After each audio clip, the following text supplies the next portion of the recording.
오늘은 독립협회와 대한제국, 독립협회와 대한제국 내용 살펴볼 수 있도록 하겠습니다. 자, 독립협회에 가입한 유명인은 누구? 동영상 이렇게 돼 있어요. 그 다음에 학습 목표입니다. 독립협회의 창립 배경과 주요 활동을 제시할 수 있다. 얘도 그쵸. 형상평가를 통해서도 우리 선생님이 또 우리 친구들에게 물어보도록 하겠습니다만은 배경과 주요 활동, 그 다음에 대한제국의 수립과정과 광무개혁의 내용. 뭐 이 학습 목표 자체가 일단은 뭐 시험 문제예요. 목표 자체가 시험 문제입니다. 그래서 이 부분은 평가에도 많이 나오는 부분이니까 역시 이번 시간도 귀 쫑긋 세워서 잘 들을 수 있도록 해주시기 바랍니다. 먼저 독립협회의 창립입니다. 배경, 자, 독립협회 배경으로 짠 하고 등장하는 게 뭐냐면 아간파천이에요. 아간파천은 뭐예요? 아관.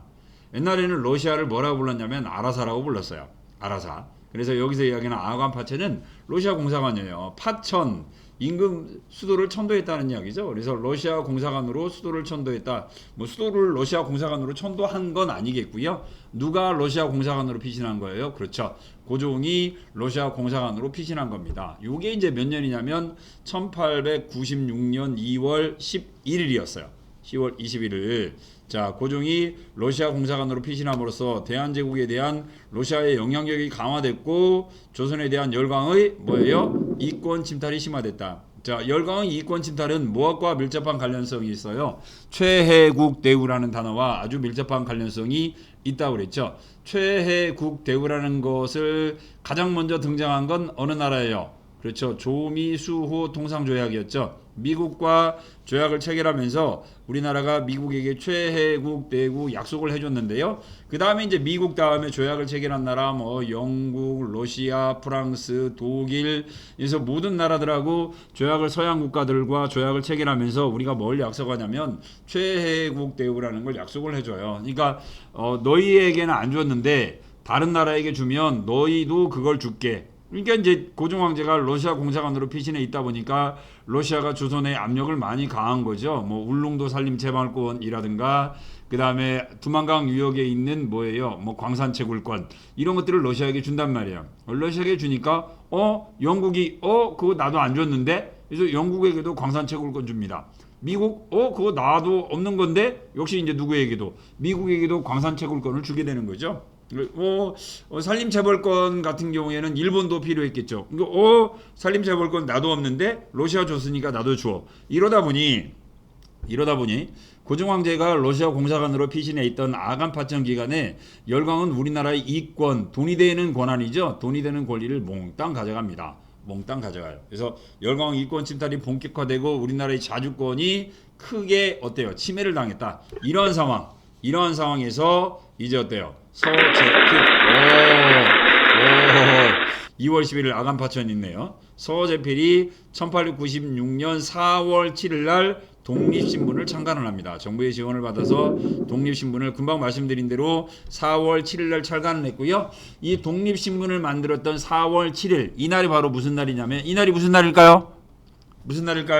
그렇죠. 신문의 날이에요. 신문의 날. 그래서 최초의 신문은 아니에요. 우리나라 최초의 신문은 한성순보고요. 한성순보가 최초의 신문이고요.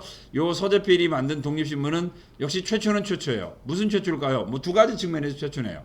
두 가지 측면에서 하나는 민간에서 만든 최초 신문, 국가가 아닌 민간에서 만든 최초의 신문이고요. 그 다음에 또 하나 최초는 뭘까요? 또 하나 최초 뭐라고요? 그렇죠. 한글 신문이에요. 최초로 만든 한글 신문이고요. 그 다음에 또 하나는 우리나라 사람이 만든 최초의 또 영자 신문이기도 했죠. 그래서 한글로 신문으로 만들었던 이유는 뭘까요? 열강 우리나라 이권 침탈을 누가 알아야겠다? 민중들에게 알려야겠다. 그래서 한글로 신문을 만들었고요. 그 다음에 또 열강 이권 침탈을 또 누구에게도 이야기를 해야겠다. 그렇죠. 많은 외국인들에게도 이야기를 해야겠다. 그래서 뭘로 만들어요? 영문으로도 만들었어요. 그래서 독립신문은 한글과 그 다음에 영문판 동시에 출간했던 그런 신문이 되겠죠. 그래서 4월 7일 날 1896년 4월 7일 날 독립신문을 창간했고요. 정부 내 개혁 세력이 독립문을 건립하기 위해서 만든 게 바로 뭐냐면 독립협회예요. 결국은 이 독립협회라는 건 왜 만들어지냐면 왜 만들어졌어요? 독립협회라는 거 그죠? 7월 2일 날 만들어졌네요. 독립문을 건립하기 위한 목적에서 7월 2일 날 독립협회가 만들어집니다. 7월 2일 날. 그리고 이제 원래대로 하면 옛날에 뭐랄까 갑신정변이라든가 아니면 가부개혁으로 한다라고 한다면 독립문 만드는 거 쉽겠죠. 어떻게 만들면 돼요? 정부 예산으로 만들면 되잖아요. 근데 서재필은 그렇게 하기 싫었던 거죠. 그렇게 하기 싫었던 거예요. 그래서 독립문을 만들기 위해서 아까 이야기한 대로 7월 2일 날 독립협회를 만들었고 전국 각지를 돌아다니면서 뭘 해요? 전국 각지를 돌아다니면서 설명회를 합니다. 계몽 활동을 합니다. 그러면서 뭘 모금한 거예요? 기금을 모금을 했던 거죠. 그래서 약 한 1년 동안 전국을 돌아다니면서 순회, 그 다음에 강연회, 설명회 이런 것들을 하면서 기금을 모았어요. 기금을 모아서 1897년 11월 달에 드디어 뭘 만드냐면 독립문을 만듭니다. 독립문을 만들어요. 우리 교과서에도 나와 있는 거죠. 그래서 약 한 1년간 7월 2일이에요. 7월 2일 날 독립협회가 만들어졌으니까 약 한 11월 달까지 약 1년 동안 전국을 돌아다니면서 모금 활동을 합니다. 아까 강연회 설명회를 통해서. 그래서 3825원을 만들어요. 그래서 만든 게 독립문이고요. 그 다음에 독립관입니다. 독립관. 그런데 이 독립문과 독립관은 어디 뒤에다 만들었다? 영은문을 헐고 영은문 뒤에 만들었죠.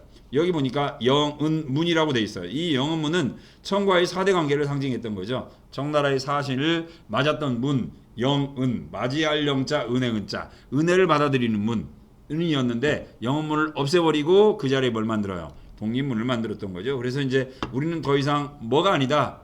중국의 4대 국가, 중국의 속국이 아니다 라고 하는 것들을 보여주기 위해서 만든 문이 바로 독립문이었어요. 그리고 이 독립문을 만들기 위해서 뭘 만들었던 거예요? 독립협회를 창립을 했었고요. 요 이제 아까 이야기한 대로 요 독립문을 만드는데 결정적인 역할을 했던 신문이 바로 뭐겠어요? 바로 독립신문이 되겠죠. 독립신문. 그래서 독립신문 을 통해서 독립문과 독립관을 조성하는데 애국심을 고취했고요. 기관지로 대조선 독립협회부를 간행했으며 강연회와 토론을 통해서 계몽 활동. 그래서 우리 독립협회의 가장 큰 특징 가운데 하나는 바로 이 뭐예요? 계몽 활동이라는 겁니다. 계몽 활동. 이 계몽 활동을 전개하게 된 가장 중요한 이유는 뭐의 실패? 가보개혁이라든가 갑신정변의 실패를 거울 삼은 거죠. 갑신정변이라든가 가보개혁이 실패했던 이유는 뭐예요? 뭐 철학이 잘못돼서가 아니라 누구의 지지를 얻지 못했기 때문에, 민중의 지지를 얻지 못했기 때문에 실패했다라고 하는 것에 대한 뼈저린 반성의 결과 독립협회는 계몽 활동에 최우선을 둡니다. 계몽 활동입니다. 그 다음에 대한제국의 수립 볼게요. 대한제국의 수립. 자, 고종황제는 아간파천, 아까 이야기한 대로 러시아 공사관으로 피신했죠. 피신한 다음에 정치적 주도권을 확보하기 위한 노력을 합니다. 그래서 과거 친일 정권에서 이루어졌던 뭐예요? 단발령 철회를 합니다. 철회를 했고요. 그 다음에 의병, 여기서 이야기하는 의병은 무슨 의병일까요? 을미의병이겠죠. 을미의병이 왜 일어났었어요? 그렇죠. 을미사변, 명성황후 시해와 그 다음에 단발령에 대한 반발로 을미의병이 일어났었잖아요. 그래서 고종황제는 러시아 공사관으로 피신한 이후에 단발령을 철회를 합니다. 아이고, 안 나오네. 11월 15일 날 단발령을 철회를 해요. 단발령을 철회를 하고 의병 해산을 권고를 합니다. 2월 15일이구나. 자, 그 다음에 의정부를 다시 부활시킵니다. 의정부를 부활했다. 무슨 말이죠? 2차 가보개혁이 있었죠. 2차 가보개혁. 2차 가보개혁에서 어떤 일이 벌어졌어요? 의정부를 없애고 내각을 부활시켰었죠. 그러니까 이제 고종은 단발령은 아까 어때요? 을미개혁. 3차 가보개혁이었잖아요. 그 다음에 의정부를 부활했다. 2차 가보개혁입니다. 그래서 서서히 어때요? 과거 친일 내각에서 이루어졌던 개혁을 다시 폐지를 하고 정치 활동의 주도권을 왕이 다시 잡으려고 노력을 하긴 합니다만, 이건 이제 아간파천에서의 고종황제의 정치의 의의라고 볼 수는 있겠지만, 아까 이야기한 대로 러시아 공사관으로 피신해 있는 동안 열강의 이권 침탈이 그만큼 어때요? 심화됐었어요. 그래서 열강의 이권 침탈이 심화되자 고종의 황국을 요구하는 여론이 크게 형성이 되었고요. 이 여론을 형성하는데 가장 큰 역할을 한 건 아까 이야기했던 뭐예요? 독립협회가 되겠죠. 독립협회요. 그 다음에 그래서 이 독립협회 활동에 힘입어 고종이 경운궁으로 환궁을 합니다. 경운궁은 오늘날 덕수궁이에요. 덕수궁. 그래서 고종이 마지막 이제 어때요? 거주를 하면서 정치의 중심이 됐던 것은 바로 덕수궁이었죠. 그래서 대내외의 자주국가임을 드러내고자 노력을 했다. 그 결과 1897년 10월 12일 날 뭐가 만들어져요? 대한제국이 수립됩니다. 대한제국의 수립과 관련해서 꼭 등장하는 게 뭐예요? 요 환구단이죠. 1897년 10월 12일 고종은 환구단, 이 환구단은 원형이에요. 그리고 이게 단이 몇 단이냐면 1단, 2단, 3단이에요. 3단으로 된 원형단. 1단은 그냥 평지고요. 2단은 뭡니까? 제국이고 3단은 황제국이에요. 그래서 여기 보면 계단이 1단, 2단, 3단이란 말이에요. 그래서 이 원구단이라고 하는 게 그래서 중국에 가도 있어요. 자금성에 가도. 이 황구단에 올라가서 고종황제가 우리나라는 뭐다 이제 황제국가임을 선언한 날. 그게 바로 1897년 10월 12일이고요. 그리고 황제국가니까 독자적 연호를 썼는데 이때 대한제국에서 사용했던 연호가 바로 뭐예요? 광무입니다. 그리고 황제가 됐고 나라 이름을 뭐라고 불러요? 대한제국이라고 부릅니다. 오늘날 우리가 이야기하는 대한민국은 바로 요 대한제국에서 나온 이름이라고 보시면 돼요. 그래서 이제 1897년 10월 12일 날 우리는 대한제국이 됐고요. 그 다음에 1899년 11월에 한청 통상조약을 맺어요. 그래서 조선과 청나라가 대등한 국가가 됐고요. 대등한 국가가 됐다는 이야기는 청도 자주국가, 대한제국도 자주국가죠.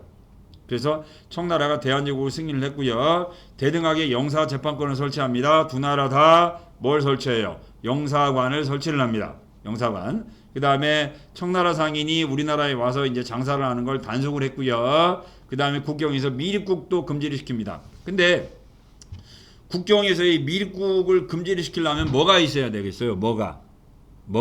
국경선이 명확해져야 되겠죠? 그런데 그 당시에 대한제국과 청나라는 국경선이 명확하지를 않죠. 어디 부분에서 명확하지 않았어요? 두만강 유역 간도죠. 간도 유역의 국경이 명확하지 않았고 그래서 한청 통상 조약 이후에 두 나라는 뭐예요? 밀무역을 금지시키기 위해서 두 나라의 국경선을 확정하게 됐고요. 확정하는 과정에서 이제 대한제국은 1902년에 간도가 우리 땅임을 선언을 해버립니다.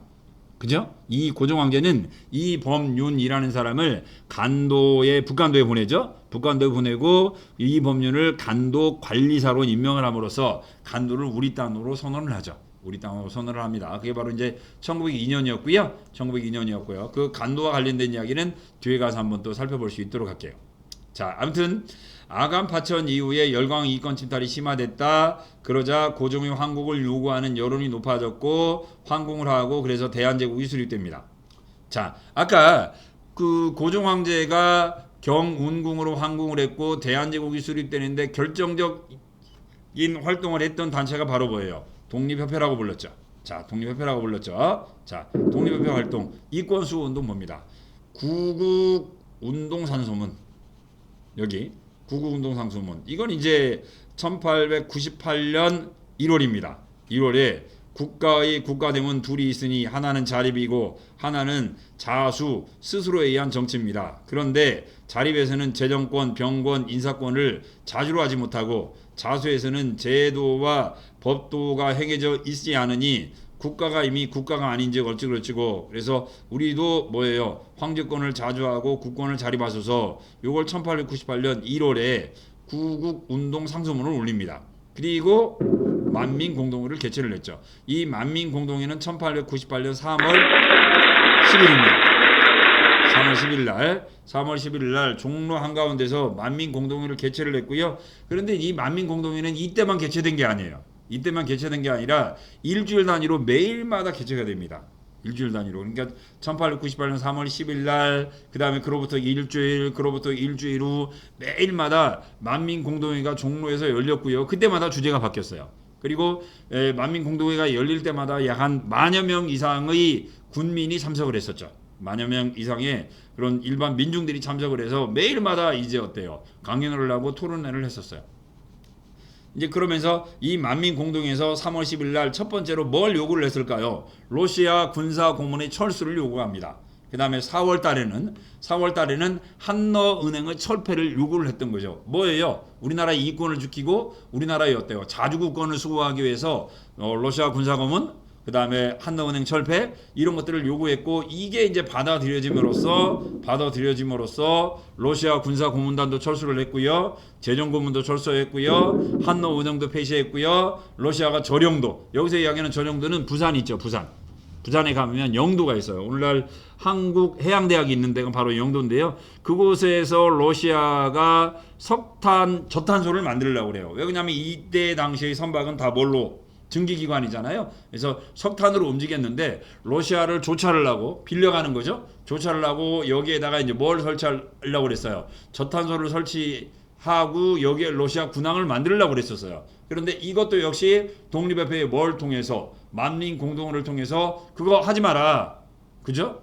조정은 러시아의 저령도 조차 요구를 받아들이지 마라 라고 꾸준히 요구를 했었고요. 꾸준히 요구를 했고, 그 결과 러시아의 우리나라에 대한 군사적인, 그 다음에 경제적인 침탈을 막아냈어요. 그래서 첫 번째로는 러시아의 침탈을 막아내는 이권 수호 운동을 전개를 해서 성공을 거뒀고요. 그 다음에 이제 두 번째로는 아까 이야기한 대로 만민공동회는 한 번 한 게 아니라 매주일 열렸다고 그랬어요. 매주일. 그래서 이제 이 이권 수호 운동 다음에 자유민권 운동을 전개를 해요. 자유민권 운동을. 그래서 역시 이 만민공동회에서 뭘 요구하냐면 신체의 자유를 요구합니다. 신체의 자유.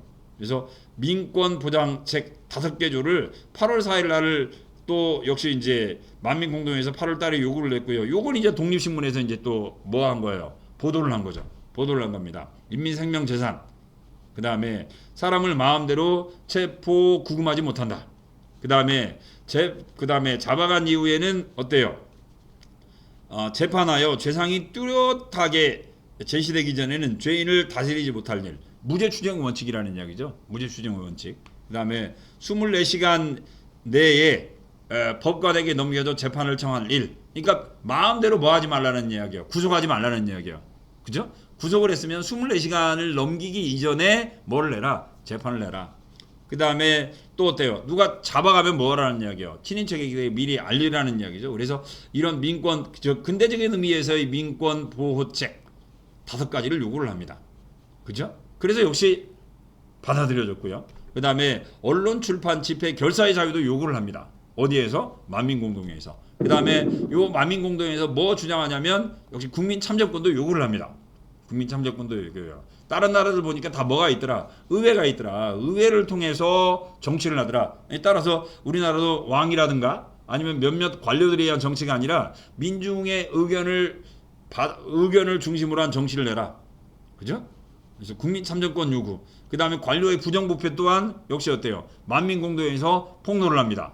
그 다음에 또 어때요? 신체의 자유를 억압을 하고요. 마음대로 만민공동회를 통해서 어때요? 부정부패를 이제 어때요? 고발한 사람들을 이제 보수 관리들이 체포 막 구금을 하고, 그 다음에 마음대로 또 역시 어때요? 신체형을 가하려고 그래요. 그래서 이것의 부활을 또 역시 어때요? 저지를 시켜요. 그래서 만민공동의 이런 활동을 통해서 보수적인 관료들을 다 어때요? 물리칩니다. 보수 관료 계층 관료들이 다 이제 어때요? 일괄 사표를 내게 만들고요. 10월 12일 날은 드디어 박정양을 중심으로 한 개혁 내각을 수립을 시켜요. 이 만민공동회가 그게 어마어마한 거예요. 그래서 박정양 이 사람은 누구냐면 우리나라 최초의 1887년에 주미공사로 갔던 사람이에요. 미국 공사관으로 갔을 정도 사람이면 굉장히 개혁적인 인물일 거 아니에요. 이 사람을 중심으로 한 내각을 수립시킵니다. 그래서 요 만민공동회요. 3월 10일 날이지만 1898년 내내 계속됐고요. 우리나라 최초의 어때요? 근대적인 민중집회라고 이야기를 합니다. 여기다 꼭 써놓으세요. 만민공동회 근대적인 민중집회고, 그래서 이 만민공동회라는 근대적 민중집회를 통해서 이 많은 것들을 이뤄냅니다. 아까 봤던 내용이죠. 그리고 아까 이야기드린 10월 11일 날 박정양 내각을 수립시키고 10월 27일부터 11월 3일까지 박정양 내각과 그 다음에 만민공동회의 독립협회 활동에 인사들이 모여가지고 관민공동회를 개최를 해요. 요즘으로 따지면 시국 대토론입니다. 이 시국 대토론에 독립협회와 같은 민간단체만 참석한 게 아니라 정부의 관료가 참석을 한 거죠. 그래서 시민대표가 물어보면 그 자리에서 관료가 뭣도 하는 거예요. 답변도 하는 거예요. 약 일주일간 관민공동회가 열려요. 관민공동회. 그래서 요 관민공동회에서 근데 재밌는 건 이 관민공동회가 처음으로 열렸던 10월 20일 날 사회를 누가 보냐면 저같이 훌륭한 사람이 본 게 아니라 백정 출신이었던 박성춘이가 사회를 봅니다. 백정. 와우. 백정이면 요즘도 그렇죠. 요즘도 그래요. 그런데 조선시대의 백정이면 가장 천한 사람이잖아요. 천하디 천한 백정이었던 박성춘이가 나와서 사회를 볼 정도로 독립협회의 3월 달부터 계속된 만민공동회 활동을 통해서 이제 어떤 실질적인 뭐가 이루어진 거예요. 사회 개혁이 이루어진 거죠. 실질적으로 신분제도가 없어진 건 1차 가보개혁이에요. 1차 가보개혁 때 신분제가 없어집니다만은 독립협회의 계몽 활동을 통해서 실질적으로 이제 어때요? 신분제의 벽이 완전히 무너진 거죠. 아까 얘기한 대로 백정이 뒤에 누가 쭉 있는데 총리 대신 있고 각 정부 고관들이 뒤에 앉아 있는데 앞에서 백정이 사회를 보는 거예요. 이건 요즘도 불가능한 일이죠. 요즘도 뭐 재작년에 이제 어때요? 뭐 저기 뭡니까? 광화문 앞에서 촛불 집회할 때 그때 우리나라 뭐 요즘은 이제 우리나라 평등사회니까 이제 그럼에도 불구하고 아마 촛불 집회 상황에서도 아마 뭐 조선시대로 따지면 백정이나 사회 본다 생각하지 못할 정도 상황이었는데 관민공동회에서는 그걸 이룬 거죠. 자, 헌의 6조를 채택을 합니다. 여기에서 꼭 알아두세요. 헌의 6조 관민공동회. 자, 외국인에 의지하지 말 것, 관민이 협력하여 전제와 환권을 공고히 할 것. 그 다음에 외국인과 조약을 체결할 때는 정부 대신과 중추원 의장이 합동 날인할 것. 여기서 이야기하는 중추원 의장은 누구냐면 의회입니다. 의회. 그러니까 외국과 조약을 체결할 때 반드시 어디의 사인을 받아라. 이제 의회의 사인을 받아라. 그 다음에 재정은 어디에서 탁지부에서 관장할 것. 이건 뭐 이것도 역시 어디에서 나왔던 거예요. 1차 가보개혁에서 나왔던 내용이죠. 물론 이거의 뿌리는 뭐였어요? 갑신정변. 호주에서 재정이 일어나.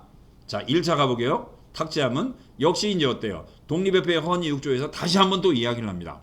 그 다음에 재판은 공개하고 피고의 인권을 존중할 것. 친관은 임명할 때는 정부의 자문을 구하여 그 과반수가 동의하면 임명할 것. 이 관리 임명 마음대로 왕이 하지 말라는 이야기죠. 여기 보니까 무슨 단어가 있어요? 중추원이라는 단어가 있죠. 중추원이라는 단어가 있으면 독립협회 활동에 헌의 6조라는 이야기죠. 헌의 6조입니다. 그래서 이제 고종의 재가를 받았고 중추원 관제를 발표해요.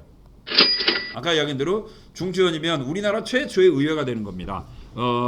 요즘으로 따지면 국회의원인데요. 국회의원이 50명이에요.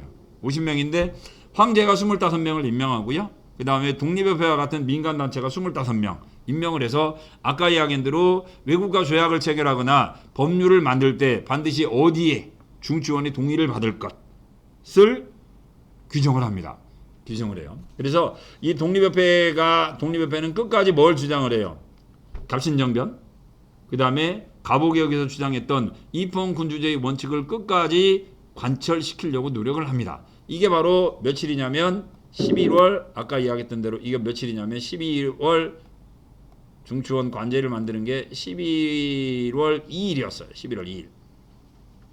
11월 2일. 그래서 중추원 설립할 것을 고종에게 건의를 했고 관민공동회에서 그리고 이걸 고종이 받아들입니다. 오케이. 이제 우리나라 이제 최초로 뭐가 만들어지기 일보 직전인 거예요. 이제 의회가 만들어지기 일보 직전이었는데 일이 하나 벌어져요. 이펑군주제. 자. 이었는데 11월 2일 11월 4일 날 고종에게 익명의 편지가 하나 전달됩니다. 익명 편지. 여기 보니까 11월 4일 익명서 사건이 벌어졌고 그리고 그 다음 날인 11월 5일 날 고종 황제가 독립협회를 해산을 시켜 버려요. 이 독립협회의 해산을 명령하자 이제 독립협회 이제 단원과 회원과 그 다음에 일반 민중들이 만민공동회를 계속 엽니다. 동랍해서 고종 황제의 독립협회 해산 이것 철회하라. 11월 5일부터 11월 23일까지 매일마다 이제 종로에서 만민공동회가 열려서 독립협회 해산을 반대를 했었는데 보수 세력들이 뭘 조직해요? 황국협회를 조직합니다. 황국협회는 보부상이 만든 단체예요. 보부상 단체인데 황국협회와 군대를 동원하여 고종 황제가 독립협회를 강제로 해산시켰는데요. 아까 11월 4일 날 있었던 익서라는 게 익명사가 뭐냐면 이거죠. 독립협회가 아까 추구했던 건 뭐라고 그랬어요? 입헌 군주제였는데 보수 세력들이 독립협회가 뭘 만들려고 한다? 공화정을 만들려고 한다. 고종 황제를 쫓아내려고 한다. 라고 하는 그런 유언비어를 날포하죠. 이 고종이 이 이야기를 듣고 뭐야? 이놈들이 나를 쫓아내려고 한다고 그래서 11월 4일 날 독립협회를 강제 해산을 시켰던 거죠. 그리고 이제 고종 황제는 그러니까 1897년부터 98년 약 한 1년간 독립협회 활동을 좀 간을 보죠. 간을 봤다가 독립협회를 통한 개혁 정치가 안 되겠다라고 하는 그런 판단을 내려요. 그래서 이제 고종은 스스로 독자적인 개혁을 추진했는데 그게 바로 이제 뭐예요? 대한제국의 개혁입니다. 대한제국의 개혁은 바로 뒤에 볼 수 있도록 하고요. 자, 아무튼 독립협회 활동 의의입니다. 자, 자주국권. 두 번째로는 뭐예요? 자유민권. 계몽활동을 통한 아까 이야기했던 자유민권, 언론, 출판, 집회, 결사의 자유. 그 다음에 어때요? 재판, 민권 보호 의식 아까 있었죠? 그 다음에 의회 설립을 통한 자강개혁.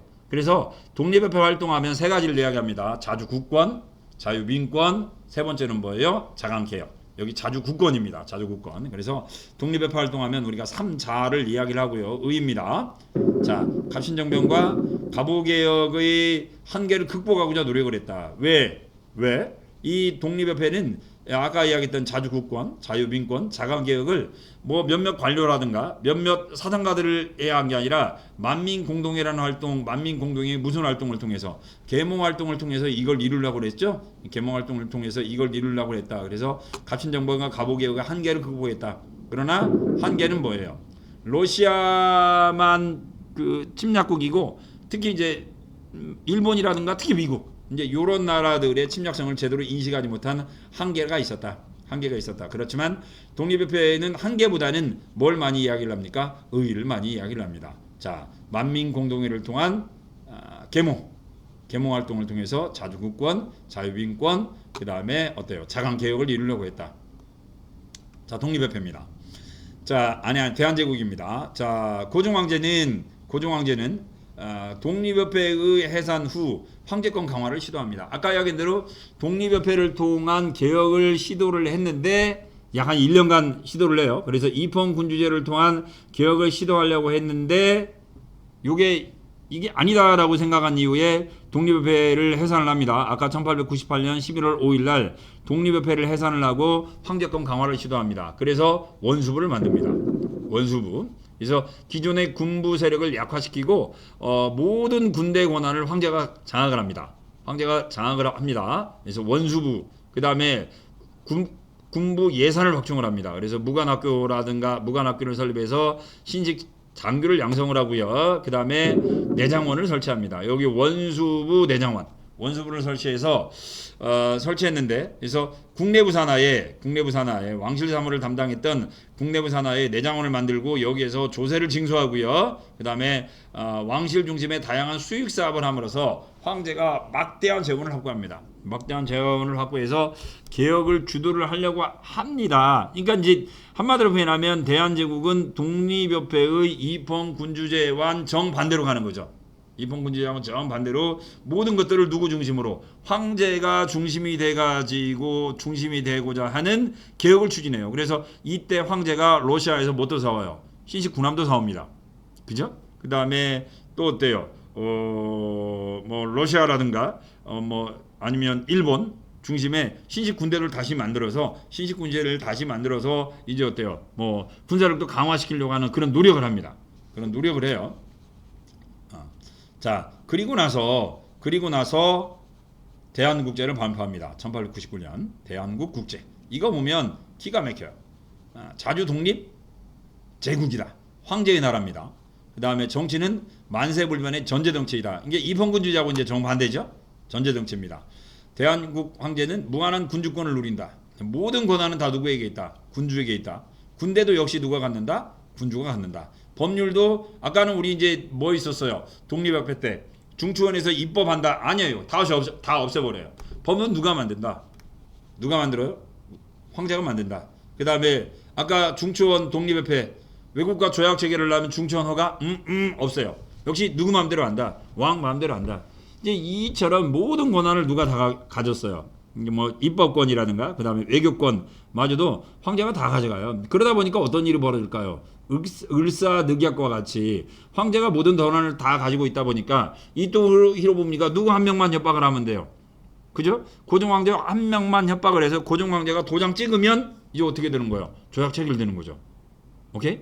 그러다 보니까 모든 권한을 왕 한 사람에게 다 모아놓다 보니까 도리어 어떻게 돼요? 어떻게 돼요?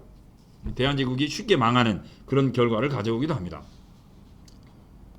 자, 전제군주제 국가 꼭 알아두시고요. 이건 독립협회 활동하고는 정반대예요. 자, 그리고 이제 9번 신참의 원칙. 옛것을 본질로 해서 새로운 것을 추구한다. 여기서 이야기하는 옛것은 뭐예요? 정치는 뭘로 가자? 전제군주제 그대로 간다. 새 것은 뭘까요? 식사능업, 신식교육 이런 것들은 원래대로 가자. 아니 새로운 걸로 가자. 이겁니다. 자, 광무개혁입니다. 아까 광무는 뭐예요? 대한제국의 연호였죠? 내용과입니다. 양지야문을 설치해서 양전사업을 실시했다. 양전사업은 뭐예요? 토지조사사업이죠? 그래서 토지조사사업을 통해서 토지조사사업을 제대로 해야 뭘 거둘 수 있을 거예요? 세금을 제대로 걷어야겠죠. 아무래도 이제 근대화를 하려고 보면 뭐니 해도 뭐가 필요하니까 머니가 필요하니까 그래서 세금을 제대로 걷기 위해서 양전사업을 실시합니다. 그리고 지계야문을 설치해서 뭘 발행해요? 지계를 발행합니다. 지계는 이게 뭐예요? 토지문서입니다. 토지문서. 토지문서를 정확하게 이제 나눠지죠. 그래서 요 토지문서를 가지고 있는 사람에게 뭘 걷는 거예요? 세금을 걷는 거죠. 토지문서를 가지고 있는 사람에게 뭘 걷는다고요? 세금을 걷습니다. 그래서 지계 이야기 나오면 뭐예요? 이건 대한제국이고요. 이처럼 지계를 발급했던 이유 뭐예요? 토지 소유권을 분명하게 함으로써 뭘 제대로 걷기 위해서 세금을 제대로 걷기 위해서입니다. 세금을 제대로 걷기 위해서 양전사업의 결과 뭘 발급했다? 지계를 발급했다. 꼭 알아두셔야 됩니다. 당구장 표시하세요. 대한제국의 가장 대표적인 내용이니까요. 그래야 뭘 제대로 걷는다? 세금을 제대로 걷는다. 그래서 세금을 제대로 걷어서 뭘 하자? 근대화를 하자. 근대화를 하자. 그래서 제조업, 운수업과 같은 근대 회사를 만들고요. 그 다음에 민간 은행도 설립을 합니다. 그리고 신식교육 강화시키겠죠. 특히 실업교육. 그래서 상공학교, 광무학교 등을 설립했고 해외 유학생을 파견했으며 전차를 부설하고요. 1899년입니다. 철도도 1899년입니다. 전화 또 역시 1898년입니다. 그러니까 1899년, 1898년 전기는 1887년이구나. 전기는 좀 빨랐네요. 자, 그래서 다양한 근대화 사업이 이루어집니다. 철도, 전차, 전화 이거 다 언제라고요? 철도, 전차, 전화 다 대한제국이에요. 다 대한제국이에요. 꼭 알아두시고요. 우편제도도 정비했다. 의의 갑니다. 외세의 간섭을 배제한 자주독립과 근대화를 지향했으며 일시적으로 어느 정도 성공을 거둔다. 아까 이야기한 대로 철도도 놓고요. 전차도 놓고요. 그 다음에 전화도 가설을 하고요. 그죠? 그렇지만 러일 전쟁 발발 이후에 일본의 간섭 때문에 대부분의 개혁이 중단되었고요. 황제권 강화에만 치중을 두어서 민권 부장, 아까 이야기했던 대로 민권 부장, 뭐 중추원 의회 설립 운동이라든가 자유민권 운동이라든가 이런 것들은 다 뭐였어요? 독립협회였잖아요. 그런데 독립협회 활동을 다 무효하고 황제 중심의 개혁을 추진했다라는 그런 뭘 갖고 있다? 한계를 가지고 있다. 자, 대한제국의 의의와 한계까지 우리가 이번 시간 내용 좀 살펴봤어요. 내용이 좀 많았어요. 맛있게요.